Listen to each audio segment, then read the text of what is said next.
Bismillahirrahmanirrahim. Assalamualaikum warahmatullahi wabarakatuh. Alhamdulillah, innal hamdalillahi nahmaduhu wa nasta'inuhu wa nastaghfiruh wa na'udzu billahi min shururi anfusina wa min sayyiati a'malina. May yahdihillahu fala mudhillalah wa may yudlil fala hadiyalah. Amma ba'du. Hadirin kaum muslimin, jamaah kuliah duha Masjid Agung Sunda Kelapa yang sama-sama dimuliakan Allah. Alhamdulillah, pada pagi yang penuh dengan keberkahan, marilah sama-sama kita awali dengan memanjatkan puja dan puji syukur kita kehadirat Allah Subhanahu wa taala atas segala limpahan nikmat yang telah Allah berikan kepada kita semua, sehingga kita semua sama-sama dapat kembali berkumpul di majelis yang sama-sama kita cintai dalam rangka mengikuti kegiatan rutin kita, yaitu kuliah duha di Masjid Agung Sunda Kelapa. Dan yang kedua, salawat seiring salam senantiasa marilah sama-sama kita sanjungkan kepada baginda Nabi besar kita, Nabi Muhammad sallallahu alaihi wasallam. Dan hadirin jamaah yang dimuliakan Allah, pada kesempatan pagi yang penuh dengan keberkahan, sama-sama kita akan melengkapi ibadah kita pada pagi hari ini dengan mendengarkan ceramah duha yang pada kesempatan kali ini insyaallah akan diisi oleh guru kita, salah satu Dewan Pakar Masjid Agung Sunda Kelapa, Al-Mukarram Al-Ustadz Kiai Haji Saifuddin Amsir MA. Dan alhamdulillah beliau pun telah hadir di tengah-tengah kita. Tapi sebelum itu, perkenankan kembali kami selaku pembawa acara akan membacakan beberapa pengumuman untuk jamaah sekalian dan juga beberapa permohonan doa dan bacaan suratul Fatihah dari jamaah Masjid Agung Sunda Kelapa. Adapun hal yang pertama perlu kami informasikan kepada jamaah sekalian untuk penceramah duha pada Ahad yang akan datang. Pada Ahad 29 September 2013 insyaallah akan diisi oleh Al-Mukarram Al-Ustadz Kombes Dr. Andes Yahya Agil MM. Dan juga perlu kami informasikan pula untuk hasil kantong amal pada pelaksanaan kuliah duha Ahad kemarin, yaitu Ahad 15 September 2013, alhamdulillah sebesar 13.518.200 rupiah. Semoga apa yang sudah dikeluarkan oleh jamaah sekalian berupa infak dan sedekah, insyaallah Allah Subhanahu wa taala akan menggantinya dengan pahala yang berlipat ganda. Amin ya rabbal alamin. Dan selanjutnya ada beberapa permohonan doa dari jamaah sekalian. Mohon keikhlasan dari jamaah sekalian untuk sama-sama kita membacakan suratul Fatihah. Dikhususkan yang pertama untuk kesembuhan dari Ibu Hajah Arni, dan juga untuk kesembuhan dari Bu Ngadini, serta untuk kesembuhan daripada Ibu Risti yang sedang sakit. Semoga Allah Subhanahu wa taala angkat penyakitnya dan diberikan kesehatan dan juga kesembuhan oleh Allah Subhanahu wa taala. Ala hadhihi niyyah wa kullu niyatin salihah ila hadratin Nabi Mustafa Rasulullah sallallahu alaihi wasallam. Al-Fatihah. A'udzubillahi minasyaitonir rajim. Bismillahirrahmanirrahim. Alhamdulillahirabbil alamin arrahmanir rahim maliki yaumiddin. Iyyaka na'budu wa iyyaka nasta'in. Ihdinas siratal mustaqim. Siratal ladzina an'amta 'alaihim ghairil maghdubi 'alaihim waladdallin. Amin. Amin amin ya rabbal alamin. Hadirin kaum muslimin, bapak-bapak, ibu-ibu, dan juga para pendengar setia Radio MSK dimanapun Anda berada. Dan selanjutnya marilah sama-sama kita akan kembali mendengarkan ceramah duha pada pagi hari ini yang akan disampaikan oleh guru kita Al-Mukarram Kiai Haji Saifuddin Amsir MA. Kepada beliau dengan segala hormat kami persilahkan.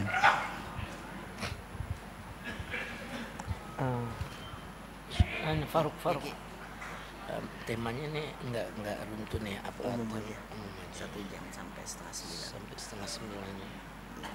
sampai setengah 9. Anda mau baca Fatihah dulu karena itu boleh didengarkan, boleh kan? Boleh. Baca Fatihah dulu, ini materinya umum aja. Assalamualaikum warahmatullahi wabarakatuh. Al-Fatihah ala niyatil qabul wa tamami kulli sul wa ma'mul wa ala salahi syan zahiran wa batinan wa biniyati anna Allah al-karim yaftahu alayna futuhal arifin wa yufaqihuna fid din wa yarzuquna kamal al-ikhlas wal yaqin wa thumma ila arwahi masyaikhina wa muallimina fid din thumma ila ruhi khususan Syekhina Kiai Haji Muhammad Syafi'i Hadami wa Syekhina Al-Habib Abdullah bin Hussein Syami wa Syekhina Kiai Haji Abdullah Syafi'i wa Syekhina Guru Hasan Murtaha wa ila hadratin Nabi Muhammadin sallallahu alaihi wasallam wa alihi wa sahbihi al-kiram. Al-Fatihah.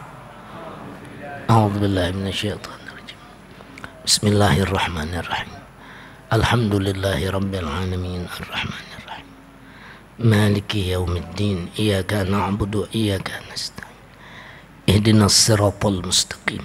Siratal ladzina an'amta 'alaihim ghairil maghdubi 'alaihim waladdallin. Baca lagi Al-Fatihah, kita niat bibarakatil Fatihah wa asrariha wa anwariha wa barakatiha. Allah ampuni dosa-dosa kita, Allah maafkan kesalahan kita, Allah pelihara diri kita, iman Islam kita, anak istri dan harta benda kita, semuanya Allah jaga dari segala bala, musibah dan fitnah. Orang yang ada punya niat jahat terhadap diri kita atau berbuat jahat terhadap diri kita, Allah nggak sampein kejahatannya, nggak kena kita, melainkan Allah balikkan jadi nikmat buat diri kita. Al-Fatihah. A'udzu billahi minasyaitonir rajim. Bismillahirrahmanirrahim. Alhamdulillahi rabbil alamin. Ar-Rahmanir Rahim. Maliki yaumiddin. Iyyaka na'budu wa iyyaka nasta'in. Ihdinas siratal mustaqim. Siratal ladzina an'amta 'alaihim ghairil maghdubi 'alaihim waladdallin. Amin. Baca lagi Al-Fatihah satu kali lagi. Kita niat bibarakatil Fatihah wa asrariha wa anwariha. Allah sembuhkan segala penyakit kita yang zahir dan yang batin, beserta penyakit jamaah kita, kawan-kawan kita yang minta didoakan sembuh ya Allah. Allah mudahkan urusan kita, Allah kabulkan hajat kita, hajatnya Zawiyah Jakarta terutama. Al-Fatihah. A'udzu billahi minasyaitonir rajim. Bismillahirrahmanirrahim. Alhamdulillahi rabbil alamin. Ar-Rahmanir Rahim. Maliki yaumiddin. Iyyaka na'budu wa iyyaka nasta'in. Ihdinas siratal mustaqim. Siratal ladzina an'amta 'alaihim ghairil maghdubi 'alaihim waladdallin. Ya Rabbi bil Mustafa بلغ مقاصدنا واغفر لنا ما مضى يا واسع الكرم.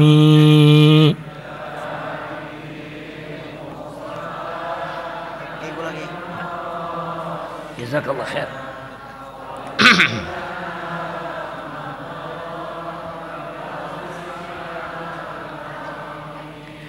يا ربي هيئ لنا من أمرنا رشدا واجعل معونتك الحسنى لنا مددا.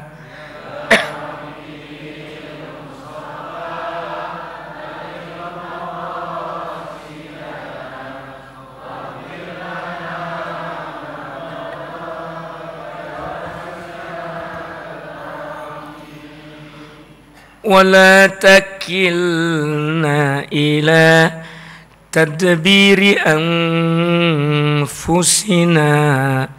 fannafsu ta'jizu an islahi ma fasada.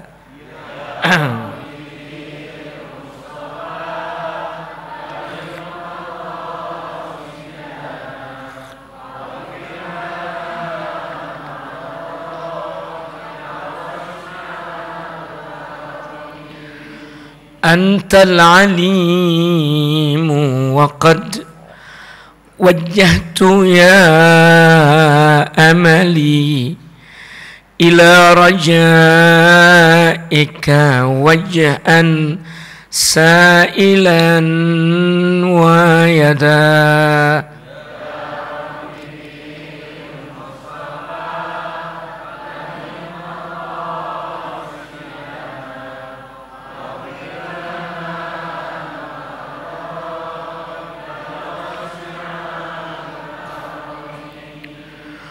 Walirraja'i thawabun anta ta'lamuhu faj'al thawabi dawa masitri li abada.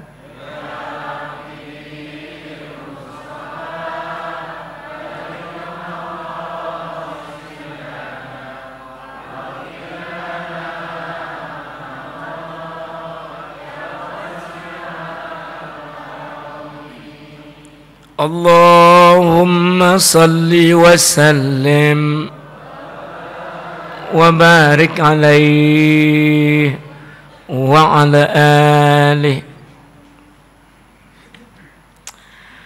Para jamaah, Bapak, Ibu, Saudara, anak-anak saya yang saya cintai dan saya hormati dan saya muliakan.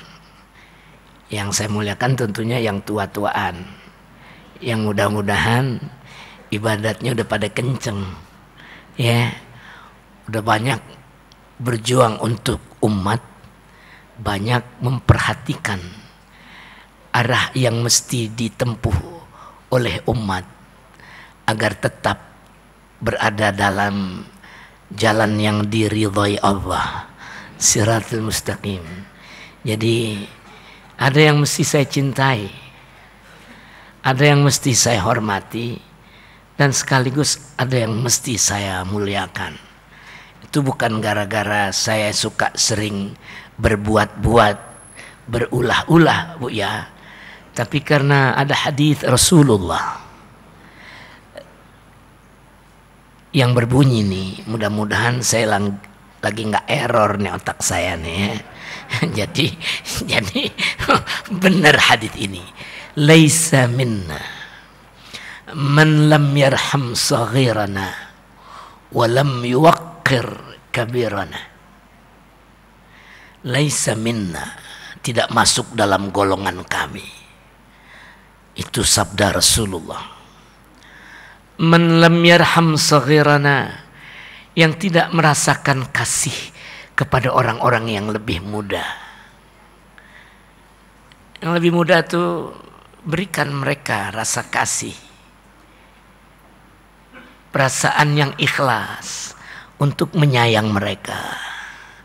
Kesianan nih anak, kalau masih anak-anak kemauannya kan yang enggak-enggak. Ada orang masih anak-anak, Bu, memaksa ibunya, memaksa ayahnya. Waktu dia lihat betapa indahnya, bagusnya baju yang terpasang pada apa namanya, patung-patungan itu, apa namanya itu yang buat iya, boneka itu yang buat dipasangkan baju yang lagi dipromosikan untuk dijual. Kan ada patung nona-nona, ada patung anak-anak muda, ya, biar nggak pernah sembayang. Pecinya bagus tuh patung itu, baju kokoknya bagus, nona-nonanya dibuatnya nggak ada yang jelek. Saya belum pernah ngelihat patung itu yang hidungnya megar sedikit, nggak ada. Cantik-cantik benar. Anak muda berpikir sangat lugu, apa adanya. apalagi dia masih bocah-bocah kecil. Dia bilang mau baju itu, mau baju itu pada bapaknya. Bapaknya bilang, itu kan udah nona-nona, kamu anak kecil. Enggak, pokoknya mau yang itu. Dia sudah berpikiran bahwa dia secantik patung itu, udah segede dia. Padahal itu promosi buat yang sudah dewasa. Mau itu juga. Bapaknya bilang, maaf nih pakai bahasa Jakarta karena kejadiannya di Jakarta. Kalau gue udah beli lantas buat siapa? Emang lu bisa pakai ntar? Mau baju itu, yang itu, ogah yang lain. Ini ada di laci sana, banyak. Nanti yang pas sama kamu. Enggak, maunya yang itu juga. Apa kata kita? Kata bahasa orang Jakarta yang suka emosional, bapaknya kurang bijak. Gua tempeleng juga nih anak. Oh, jangan. Dia mau tempeleng. Itulah tindakan psikologis yang terbijak yang ada di kepala dia. Enak aja lo kecil-kecil udah ngelawan orang tua, udah duit gue bakal habis, udah tuh pakaian nggak bisa dipakai. Emang yang enak dibejek aja nih anak nih, bawel banget gitu ya. Oh, itu bukan begitu. Apakah itu suatu yang khas dimiliki oleh bangsa Indonesia? Saya lihat di Arab nggak begitu, Bu. Maksudnya ternyata nggak begitunya itu nggak lebih ringan dari itu. Mungkin ini yang Allah tunjukkan pada saya nggak tahu ya. Seorang ibu muda masih cantik betul, baru punya anak satu umur 3 tahunan, bawel betul di Masjidil Haram. Itu digebukinya kayak ngegebukin maling. Dia tampar besar, keras-keras anaknya itu. Lalu ditarik bukan kupingnya tetapi rambut yang ada di sini. Ya Allah, maaf ya, saya juga pernah mengalami itu waktu SD, ditarik rambut saya.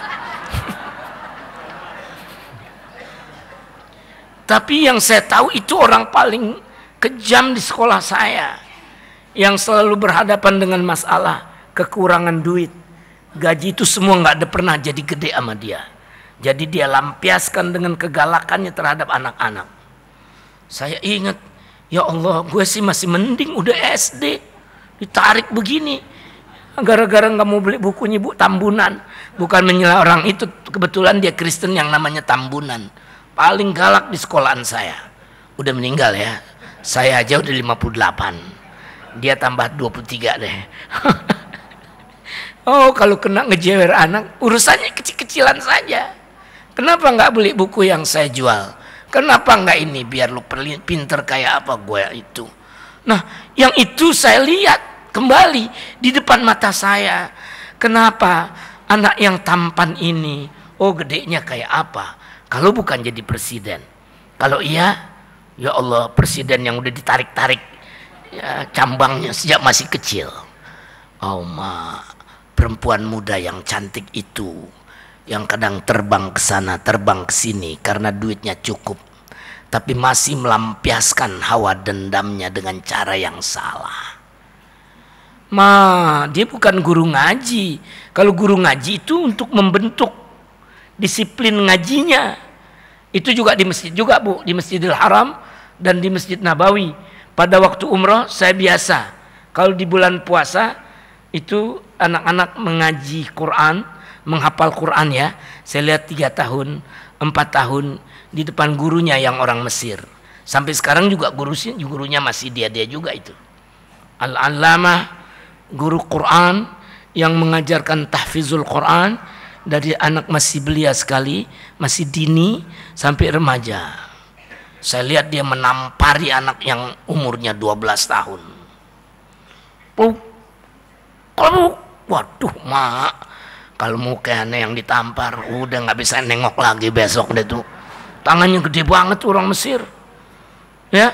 Dan dia orang alim, jadi saya nggak menyangka orang alim tuh nampar kayak gitu. Nggak taunya bukan cuma nampar, dia pelintir tangan anak itu. Dia tariknya ke atas, Dia pukul lagi kepalanya ke bawah. Ma tahfaz inta? La adrib anta, walakinni adrib syaitanak. Aku enggak pukul engkau, yang kupukul setanmu. Kelepuk.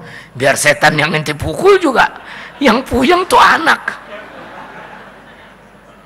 Yang saya heran, anak muda yang hampir remaja, kan 12 tahunan gitu, tapi dianggap paling membawa bencana pada kelas itu.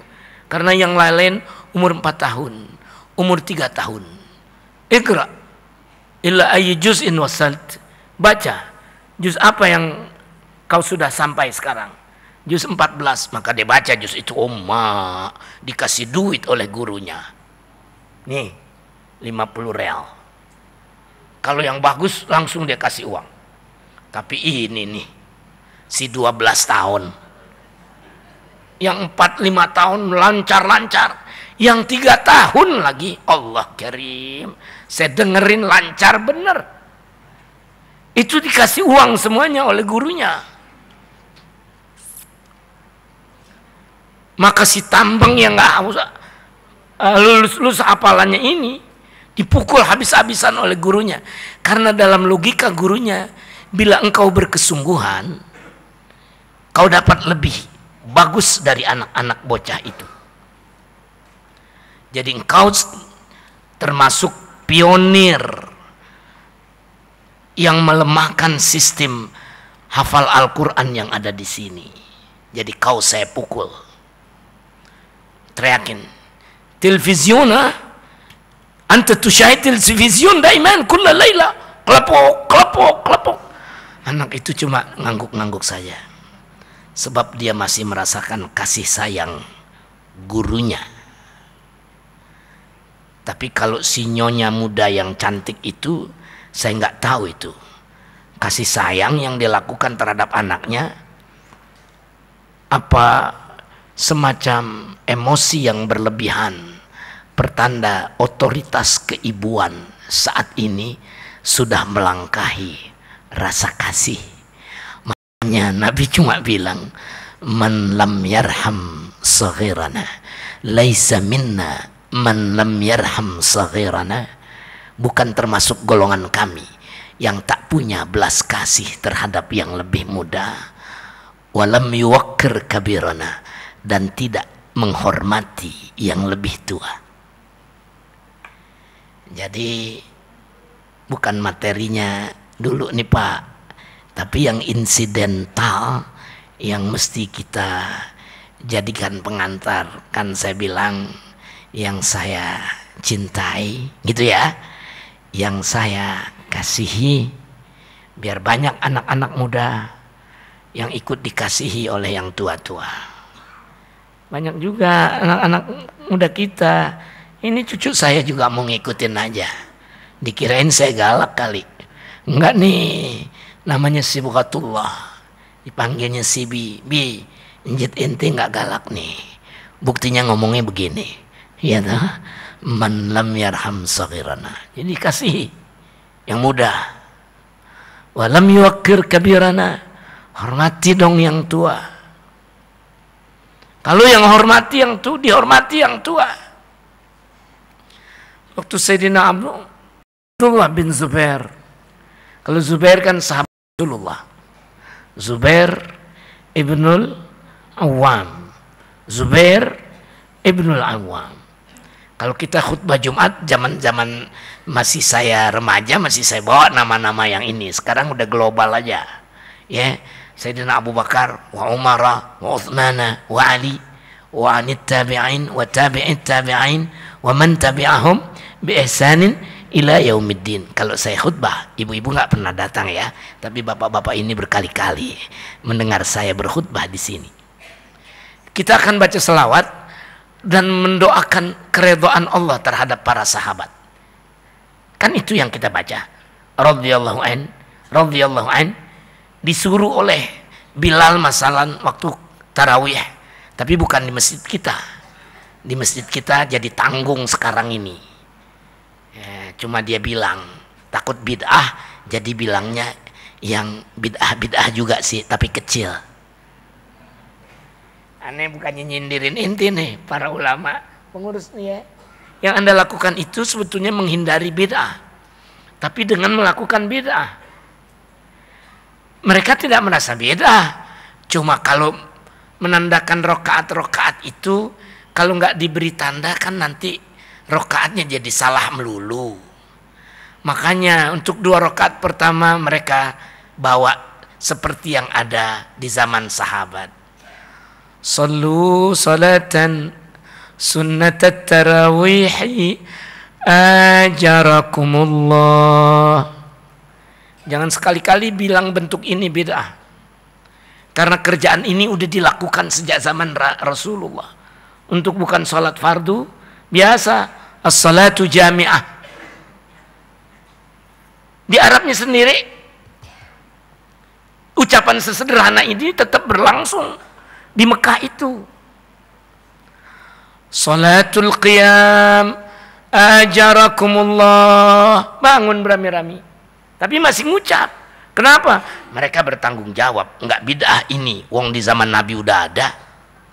Cuma mereka nggak mau sebut salatul tarawih, karena tarawih pun istilah yang muncul sesudah Rasulullah.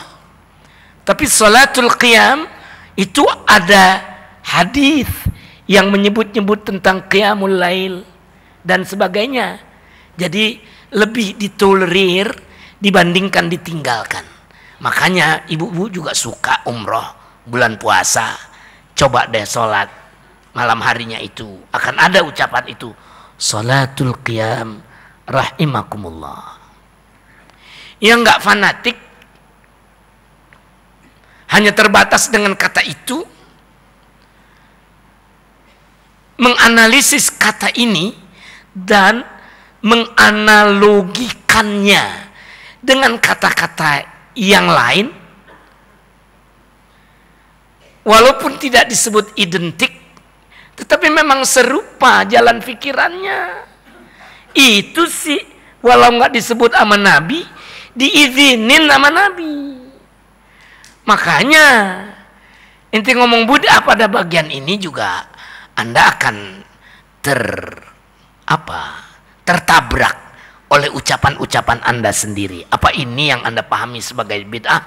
Biar kagak Nabi nggak sebut, tapi pengertian-pengertian ini Nabi yang tunjukin.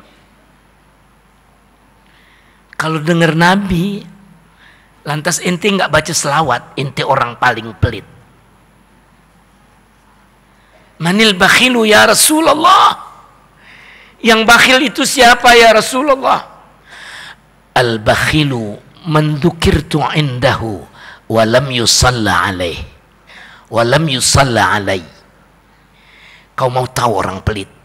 Yang namaku disebut di hadapannya, tapi dia tidak rela berselawat kepadaku. Itu kan hadis, Bu. Nah, yang paling rajin bukan orang Saudi, karena serba ketakutan. Padahal ada hadisnya itu jelas, tapi sangat mempertimbangkan sisi kebid'ahan. Ketakutan dengan bid'ah, maka sampai daerah yang masih disuruh oleh Rasulullah, bahkan kan agak keras. Orang yang namaku disebut di sisinya, tapi tak mau berselawat kepadaku, itulah si pelit. Orang Melayu mau, wong Jawa, wong Sunda, barudak Sunda ya. Orang Sumatera sekalian, Sumatera Barat, tapi di daerah yang berselawat. Ya, saya kan ada di situ, di Payakumbuh. Dia kalau nggak pakai buah begitu nggak senang rupanya ya. Payakumbuh di kampung yang namanya Balubus, tapi mereka nggak actionnya bener kalau nyebutnya Balubus. Semua dari tua sampai muda Balubuih, tulisannya sih Balubus, tapi dia baca dengan Balubuih ya. Dan dari Balubuih di Payakumbuh kok gitu kata mereka. Saya ikut, saya berjumat di masjid mereka. ada yang sedikit mengidentifikasikan diri mereka ke daerah orang modern yang nggak usah selawat-selawatan, nggak usah tahlil-tahlilan.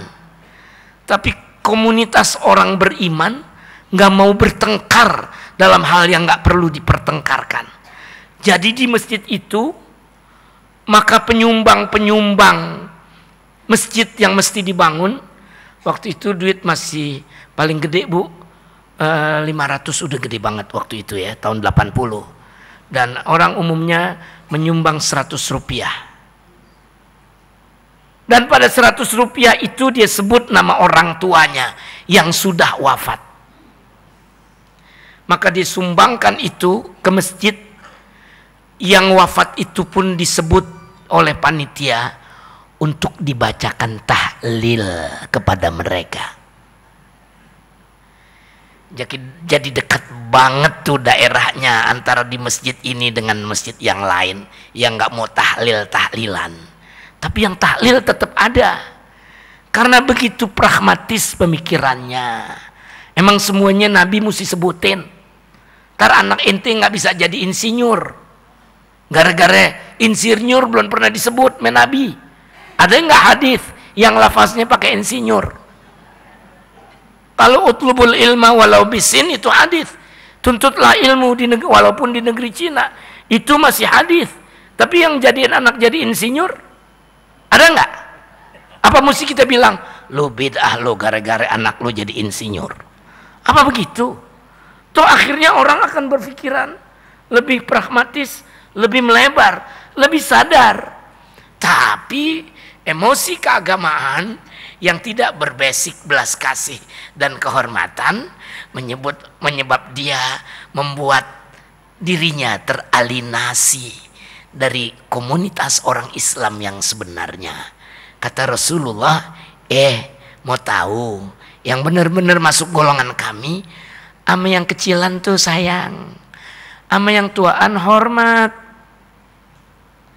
Akhirnya kita tidak melihat allamah, orang-orang yang sudah begitu tinggi ilmunya, banyak hadisnya. Saya lihat guru besar di Masjid Nabawi, bukan di Masjidil Haram, mengajar kan biasa suka ada orang ngaji kan, yang ngaji pun ulama. Saya ikut di situ, saya dengarkan kajian tuan guru ini, masya Allah. Nggak ada satu hadis yang dia sebut selain benar lafaznya, pasti kitab takhrijnya dia sebutkan juga. Wa hadzal hadits akhrajahu al-Bukhari fi babi kita, wa akhrajahu Abu Dawud kadzalik, wa kharrajahu An-Nasa'i fi safhat kita. Hadis ini disebut juga oleh Bukhari, oleh Abu Dawud pada pasal ini halaman sekian, dan oleh An-Nasa'i pada pasal ini halaman sekian. Dia buta, tapi dia mampu menyebut itu. Mana ada setarafnya kita dengan dengkulnya orang itu. Saya sih udah khudu aja. Ini orang alim. Tapi di negeri orang tak begitu mengindahkan hadis Rasulullah, karena mengindahkan pendapat-pendapat mereka. Nggak ada yang mau hormat kepada ulama-ulama sampai mencium tangannya. Jadi tuh diantar aja, dilepas saja. Orang buta, wong dia juga bisa jalan pakai kursi roda. La ilaha illallah. Saya tidak pernah melihat Abdul Aziz bin Baz, itu mufti terbesar di Saudi Arabia yang sudah meninggal sekarang, itu dicium tangannya. Saya cuma lihat dia dikawal saja, nggak dipegang, nggak diapa, kan dia udah tua. Peganglah, tuntunlah, nggak apa-apa. Masa kamu ketakutan bid'ah, nuntun orang tua udah sempoyongan, mana buta lagi. Di sana enggak. Ini dampak yang terlalu melebar jauh dari berpaham secara ekstrim. Kita kudunya demikian. Saya nggak pernah lihat. Saya kan sering di sana. Saya nggak lihat itu. Termasuk guru yang barusan ini. Dia apal ini, apal itu. Saya ikuti fatwanya pada saat yang tertentu. Tapi saya tidak melihat apa yang saya harapkan dapat saya lihat. Pak Saifuddin, memang di sono begitu, udah budayanya. Jadi orang cium tangan tuh dianggap mengkultuskan yang lain. Jadi pengkultusan itulah yang salah. Saya sih bilang gini, kalau misalnya itu benar-benar salah, kok Nabi masih menerima tangan sampai kakinya dicium orang? Bahkan orang itu Yahudi. Intinya yang nggak ceritain itu biar pas. Jadi ada alat pembanding dari hadis itu. Gitu loh, Bu. Ya. Memang Nabi bilang, kafakal musafahah. Pada saat kita baru datang ya Rasulullah, orang mencium-cium kita, orang memeluk-meluk kita, apakah itu yang mesti dilakukan ya Rasulullah? Nabi bilang, la, bal kafakal musafahah. Nggak usah, salaman aja udah cukup. Tuh Nabi aja bilang salaman cukup. Pak, dengerin tuh Pak, hadisnya sahih tuh. Bener nggak orang yang berkata bahwa bersalam-salam saja sudah cukup tanpa berpeluk, tanpa bercium-ciuman kiri dan kanan? Bener nggak kalau dibilang salaman saja sudah cukup? Ayo Pak dong, bener nggak? Bener nggak? Kok Bapak kebingungan, nggak mau nyautin? Ibu, bener nggak tuh Bu? Tuh bener. Wong Nabi bilangnya begitu. Tapi benarkah bila dipahami? Nah, dengan demikian Nabi ngelarang kita cium tangan, ngelarang kita berpeluk-pelukan, ngelarang kita berdiri waktu duduk ketika datang orang-orang yang udah jadi ulama. Wong Nabi bilangnya kafakal musafahah, cukup engkau bersalaman saja. Ada dua nih pertanyaan. Yang satu, benarkah kita saat kita berkata nggak usah peluk cium, cukup bersalaman saja? Karena Nabi pun mengatakan demikian. Itu pertama. Udah jawab Bu ya, benar. Gitu kan? Itu kan yang Ibu jawab barusan. Meskipun om-om kita ini ragu-ragu. Tapi Bapak nggak ragu-ragu, hanya lebih telaten mikirinnya ini ya. Oke. Nah yang kedua, benarkah kita pada saat mendengar hadis itu lalu berkomentar seperti komentarnya banyak anak-anak muda? Tuh, dengan demikian Nabi melarang berpeluk cium, melarang bangun berdiri saat yang tuaan datang. Wong dia cuman ngomong, cukup berjabat tangan. Nah yang ini yang lebih gampang barangkali buat ibu-ibu ya. Benarkah pandangan orang yang berkata kita dilarang berpeluk cium dan bangun menghormati orang tua? Pertanyaannya, kita dilarang oleh Rasulullah karena Nabi mengucapkan itu. Benarkah kita dilarang? Oh pinter banget ibu-ibu. Kalau gitu saya udah nggak usah ngajar lagi deh. Pinteran ibu-ibu. Kalimat itu benar. Bapak nggak usah jawab Pak ya. Udah ngedenger jawaban ibu-ibu. Benar itu Pak. Jadi batas terjauh dari kalimat itu hanya memberikan batas maksimal. Pokoknya standar terakhir dari perilaku kita, sekadar engkau berjabat pun kemesraan itu sudah tersambung. Sekadar berjabatan itu pun kasih dan hormat seperti yang ada di situ sudah terjadi. Tapi apakah saya menyuruh orang jangan berpeluk, jangan bercium-cium, jangan, kan orang Arab kalau ciumin pakai 3 kali kanan 3 kali kiri Bu. Sampai yang lagi ngurusin paspornya biar dipanggil masuk embarkasi buru-buru pergi dari Jeddah menuju Mekah itu biar lebih cepat, itu sangat terganggu, Bu. Udah paspornya setompok, mesti dikerjain buru-buru, orang yang dipanggil diajak bercanda, datang Sa'ud bin Sa'id, sahabat lama, main kelereng di kampung dulu. Dia akan tetap berjabat tangan, berpelukan, lalu melahirkan gaya Arab yang khas. Dia rapatkan pipi kanannya dengan pipi kirinya. Ya Rabbana ya Karim, yang lagi diperiksa, ya gue ketelatan juga nih, Mana acak-acakan kalau begitu, udah nggak mengenal arti antrian. Kita udah antri di depan, tahu-tahu ada sahabatnya di belakang. Ente Sa'ud, sini deh duluan. Ngobrol apa. Ternyata pada versi yang salah, dia melakukan apa yang mereka anggap sebagai bid'ah.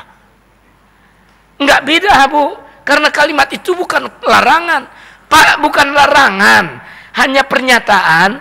Bila berjabatan tangan, cukuplah rasa kasih mesra itu terwakili. Laki dengan lelaki, perempuan dengan perempuan, tapi tidak sama sekali dilarang. Nah, intenya tinggal aneh tuh saban-saban orang salaman, semasjid salaman. Padahal kan bukan pada tempat itu ya, aslinya bukan itu. Tapi dia bikin dari pahala yang disebut oleh hadis-hadis soal pahala yang berguguran dosa-dosanya dengan sebab berjabatan tangan. Itu ada hadisnya, Bu. Tapi fanatik banget, diciptakan suasana biar bersalaman sehingga sampai dosa-dosa kita yang gede-gede, yang kemarin istrimu aku ketakin dan bersiul-siul, tak, siul, udah habis ya, impas ya, kan kita udah salaman.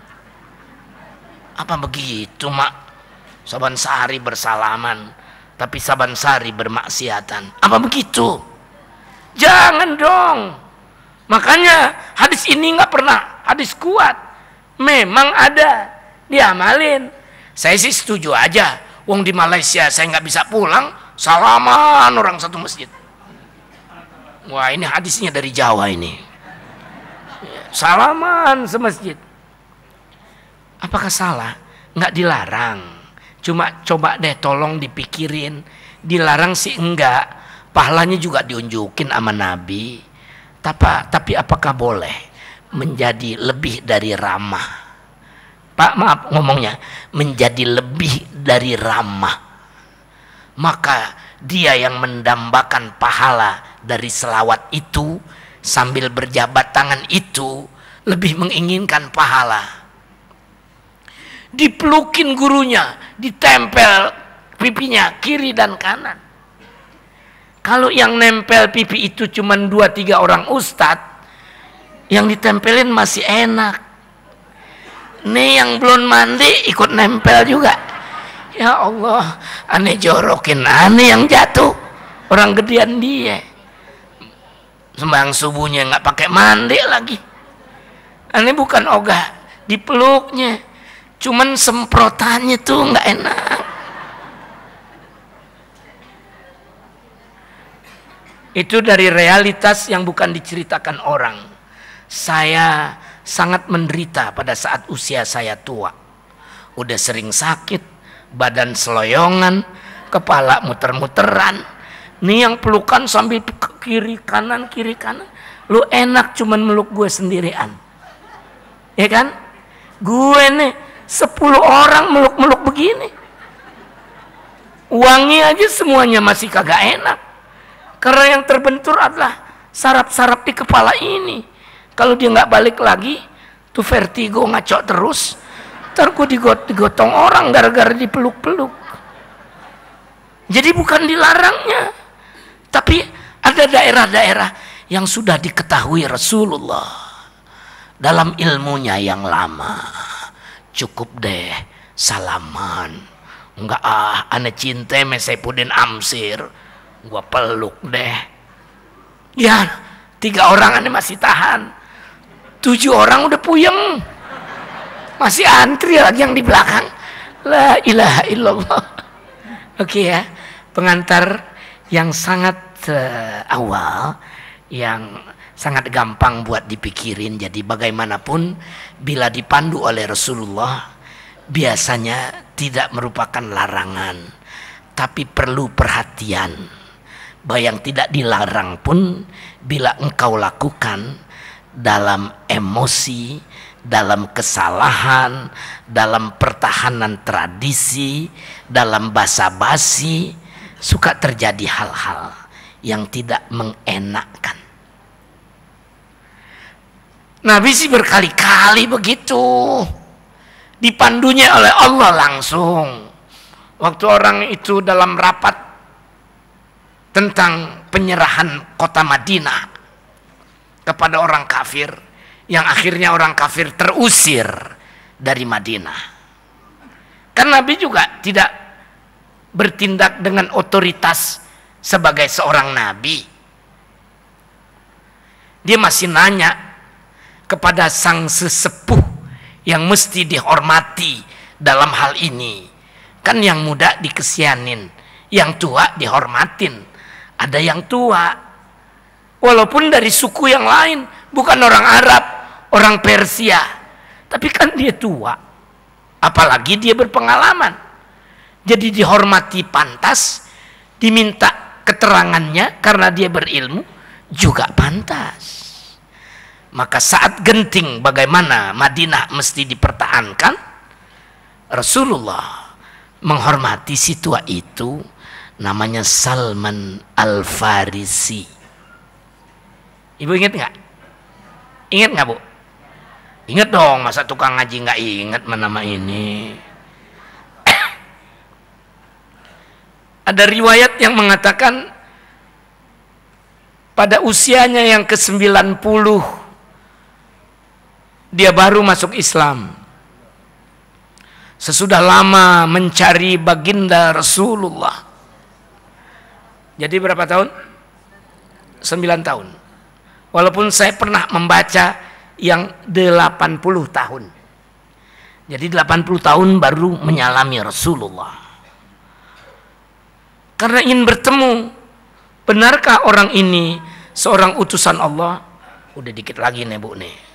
Saya nggak mau nambah ya, nambahnya besok aja kalau giliran saya. Kan pengajian sambung menyambung ya, biar duit saya juga sambung menyambung, tapi yang paling tentu adalah keterangan saya dan pahala saya di sisi Allah, insya Allah. Salman datang. Apa yang dia diinginkan dari orang yang dia lihat ini? Wajahnya begitu mempesona, tampak sederhana, namun nauraniah di balik yang terpampang di wajahnya menyebabkan aku menjadi percaya ia adalah Rasulullah. Jadi beberapa orang kafir jahiliyah itu jadi masuk Islam cuma karena ngelihat Nabi. Ada yang begitu. Tapi bukan Salman Al-Farisi. Al-Farisi baru yakin, namun belum membuktikan. Jadi yang lain, wallahi al-wajhu mithla hadza la yakdzib. Kata orang Arab yang apa namanya itu, yang sangat-sangat totok, Arab totok, Cina totok gitu loh, Arab totok, Arab yang sangat fanatik dengan kearabannya. Pokoknya nggak mau terima nasihat orang pinteran gua sama dia. Gua biar nggak bisa baca tapi bisa ngapal, masih mendingan gua yang bisa baca tuh yang jelek, yang ngapal tuh yang benar. Itu ada tradisi begitu di tanah Arab yang totok itu tadi, al-a'raq, Arab yang sangat mendasar, dia punya urat sarafnya itu. Nah, dia ada beberapa orang yang diriwayatkan begitu ngelihat nggak ngomong, berkomentar, wallahi al-wajhu mithla hadza la yakdzib. Wallahi wajah seperti ini tidak akan berdusta. Kalau Cina lain mandangnya. Wajah seperti ini gua bayar mahal. Jadi kawan saya itu orang yang ahli dalam accountant public, Pak Haji Mansur. Dia dokter Andes tapi zaman dulu dia diajak untuk kerja bisnis gitu. Dia akuntan publiknya dia Haji Mansur, kawan saya. Cuman aneh bagaimana Ustadz ya, kenapa ya? Kalau aneh kerja ame Cina mendingan gajiannya ditambahin 3 kali lipat daripada aneh dikasih berhenti mundur, kata orang itu orang Tegal. Kenapa? Dia lihat hidung saya. Emang hidung saya kenapa? Ya udah pakai aja tuh hidung, nggak boleh beli ini. Jadi dia nggak pernah korupsi dan tidak tertarik pada pemikiran dengan korupsi. Dan dia tidak akan meninggalkan pekerjaannya walaupun waktunya udah overtime dan dia tidak dibayar, karena ini adalah kerjaan saya. Itu dibaca oleh Cina dengan ilmu vision mereka, visionomi mereka. Hidungnya kawan saya itu memang mancung lalu membungkuk sedikit ke depan, mirip hidungnya Pak Hamzahas.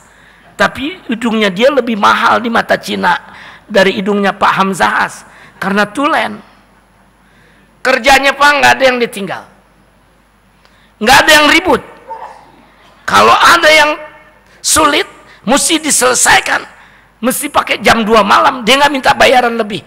Nggak ada overtime yang dia tuntut, lu mesti tambahan sekian, nggak, dia kerjain sampai tuntas. Itu ada ilmunya sama orang Cina. Orang Arab juga ada begituannya berdasarkan pengalaman. Beberapa Arab tulen berkata, wallahi al-wajhu mithla adha la yakdzib. Demi Allah, wajah seperti ini tak akan berdusta. Jadi dia benar utusan Allah. Asyhadu an la ilaha il wa asyhadu anna Muhammadar. Ada yang begitu. Salman juga begitu. Dia bukan Arab, dia orang Persia. Tapi dia 90 tahun menurut satu riwayat, udah 8 tahun menurut riwayat yang lain. Karena orang dulu kan lahir nggak ada catatannya, Bu. Tahu-tahu tua aja. Jadi riwayat mengatakan 80 ada, 90 juga ada, 70 yang tidak ada. Jadi memang benar-benar tua. Saat itu dia menghadap Rasulullah. Dilihat wajahnya, muncul yakinnya. Ini Nabi. Tapi aku ingin dengan pembuktiannya. Kata pendeta-pendeta Nasrani, Nabi akhir zaman itu punya petanda yang khusus. Mau menerima hadiah, tapi tak mau menerima sedekah. Adanya di dalam kitab mereka, tertulis dalam the Bible waktu itu, dalam Taurat, dalam Injil, dalam Zabur, pokoknya di tengah ketiga kitab suci ini, secara zahir sebutan itu ada. Jadi kalau sekarang kan udah jadi the Bible, ya dulu masih satu-satu ya, Taurat duluan, lalu Zabur, lalu ya kitabnya Nabi Allah Isa alaihissalam. Dia udah dapat informasi dari pendeta-pendeta tua masa lalu. Qis bin Sa'idah, Arab tulen yang mempunyai wawasan spiritual, sampai berangkat menjadi seorang clairvoyance. Kalau istilah guru saya, clairvoyance itu DIN, bahasa Perancisnya untuk orang-orang yang terbuka mata hatinya, mukasyafah.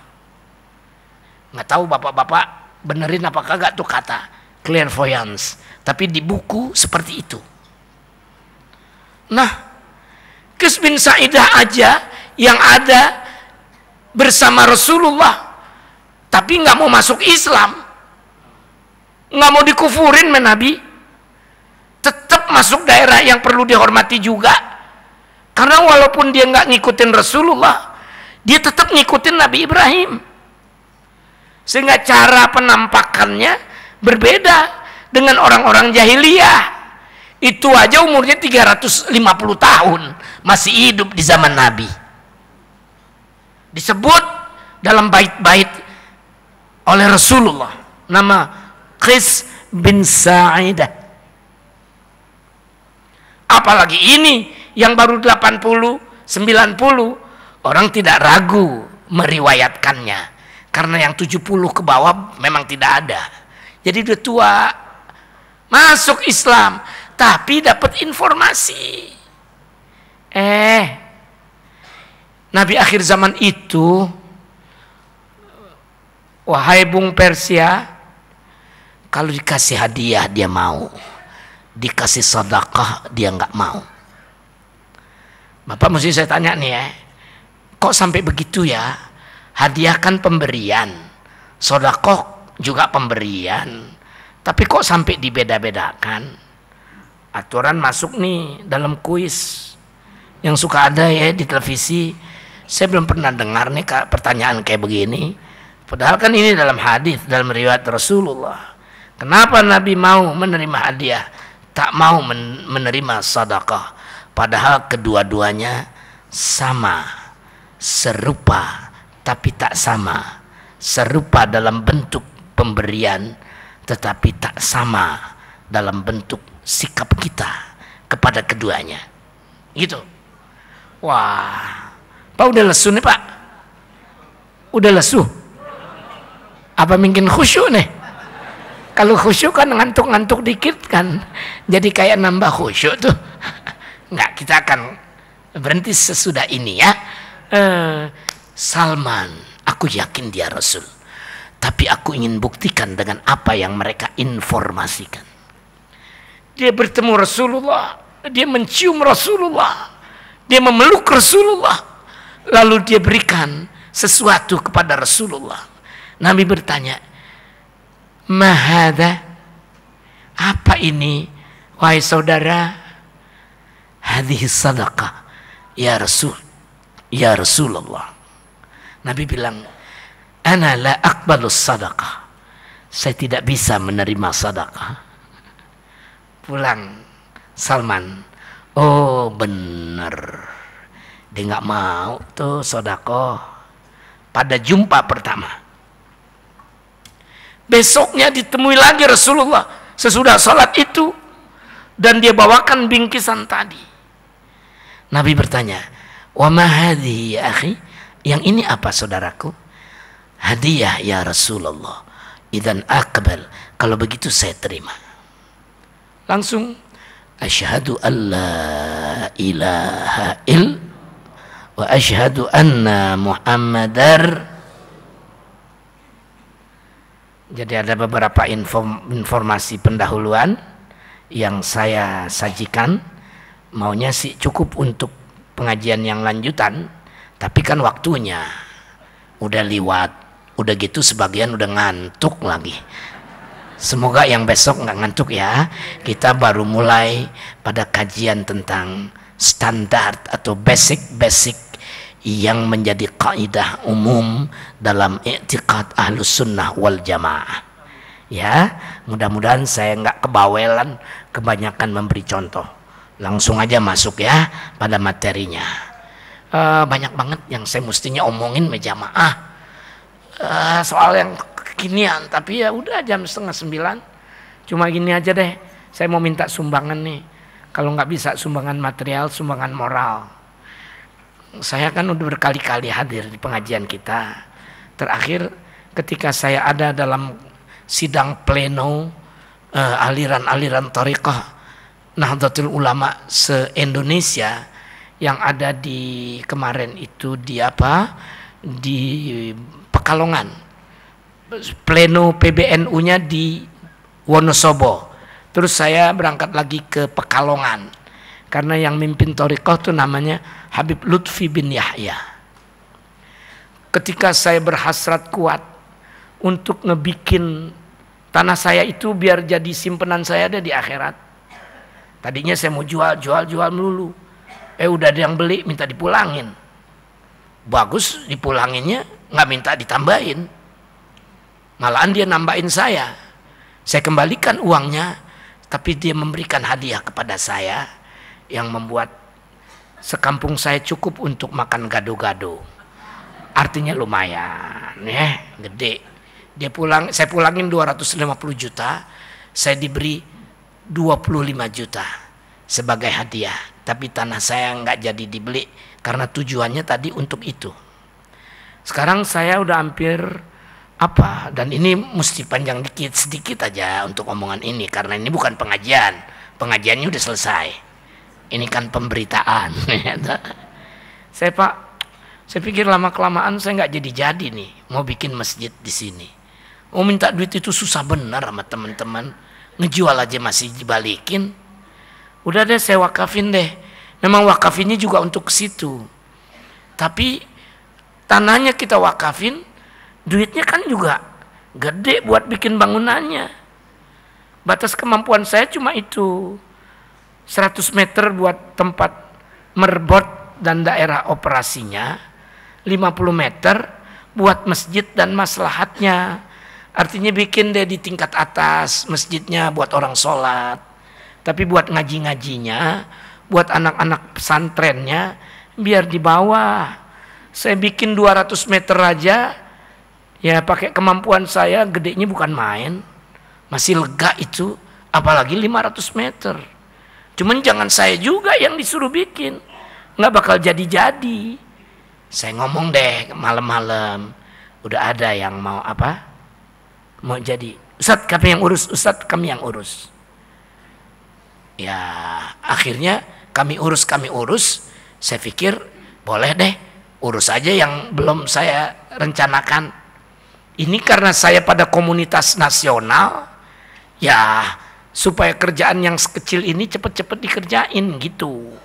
Jadi teman-teman yang mau menyambungkan rasa, ya menyumbangkan secara spiritual dulu, bagian perasaan dulu, nanti lama-lama juga kan ya dianterin duitnya, masa mau bikin pakai perasaan doang.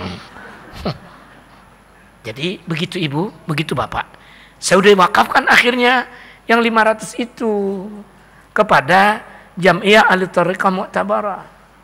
Kalau gitu Saifuddin bohong dong, ngomong mau damai dengan jamaah kita. Apaan yang bohong? Enggak bohong, kan masih ada 100 untuk bikin apaan tuh namanya, tempat merbot, dapurnya merbot, kamar mandinya merbot, tempat warungnya merbot, kan itu juga gede.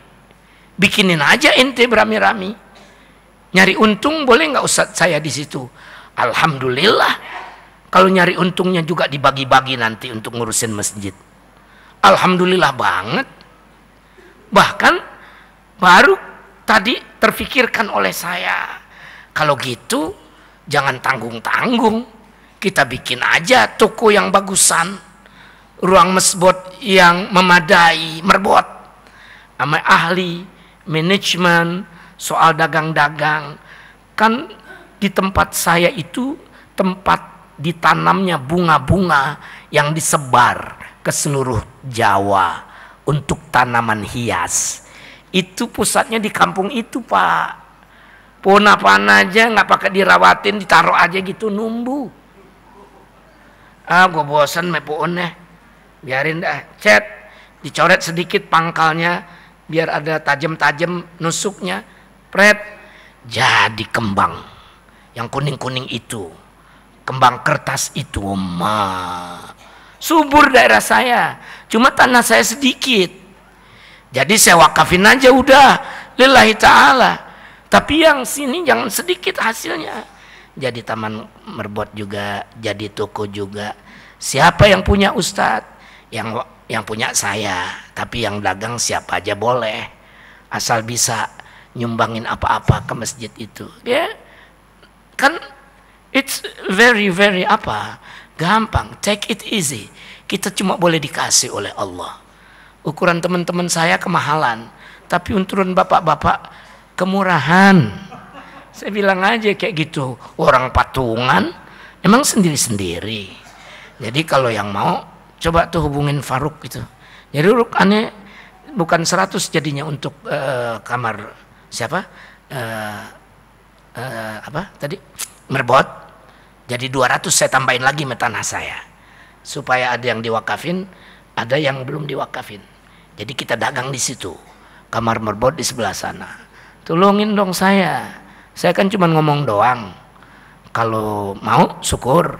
Kalau nggak mau ya saya kerjain. Masih ada tanah saya yang bisa dijual. Orang Jakarta kan begitu, main jual-jual aja. Tapi ini jualan saya untuk kesana. Mudah-mudahan ya. Ada yang sambut ya. Teman saya di sini Faruk. Nggak diomelin sama Pak Aksa Mahmud ya. Kan sama-sama ke akhirat. Kalau dia ngomel nanti dia yang saya bujukin. Kalau bapak ngomel bapak aja bayar semuanya. Al-Fatihah. Alhamdulillahirabbil alamin arrahmanir rahim. Iyyaka na'budu wa iyyaka nasta'in. Ihdinas siratal mustaqim. Siratal ladzina an'amta 'alaihim ghairil maghdubi 'alaihim waladdallin. Sallallahu ala sayyidina Muhammadin wa ala alihi wa sahbihi wasallam. Alhamdulillahirabbil alamin.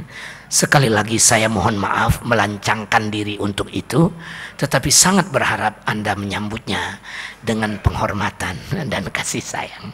Assalamualaikum warahmatullahi wabarakatuh. Alhamdulillah wa syukurillah, demikianlah jamaah yang dimuliakan Allah. Telah sama-sama kita mendengarkan ceramah kuliah 2.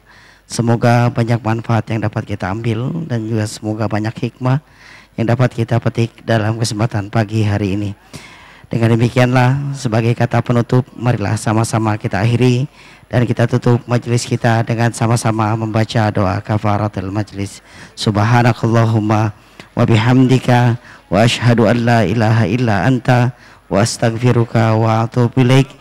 Wassalamualaikum warahmatullahi wabarakatuh.